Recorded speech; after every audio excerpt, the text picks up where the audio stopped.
Dinwel tayang pakibat i-DBM Yusek Libiran laban king malisyoso kanong post king meto nga vlogger dikil ka rin red plate vehicles king meto nga hotel king Clark. Ayon in report.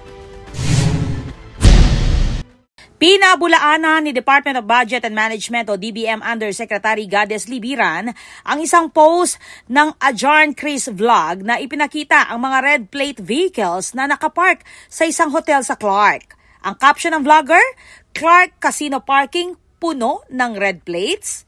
Ayon kay Libiran, ang mga sasakyan ay pag-aari ng mga kawani ng pamahalaan na dumalo sa New Government Procurement Act o NGPA caravan sa Clark, isang lehitimong pagsasanay na inorganisa ng Association of Local Budget Officers o ALBO Region 3, isang pribadong asosasyon. Nilinaw niya na ang DBM Regional Office 3 ay hindi ang nag-organisa ng venue at logistics, kundi tanging nagbigay lamang ng mga resource persons para sa mga sesyon.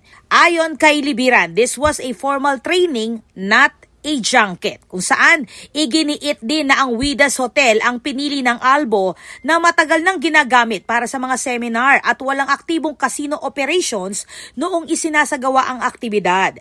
Dagdag pa niya, ang NGPA Caravan ay bahagi ng pambansang programa upang tiyakin na ang paggastos ng pondo ng bayan ay alinsunod sa batas, tama at epektibo. Nananawagan si Libiran sa naturang vlogger na bawiin o linawin ang kanyang post at humingi ng paumanhin sa mga kawani at institusyong naapektuhan. Ako po, Patricia Mamangon para King News Force Pampanga. Balitang tutuking Balen, susuyo.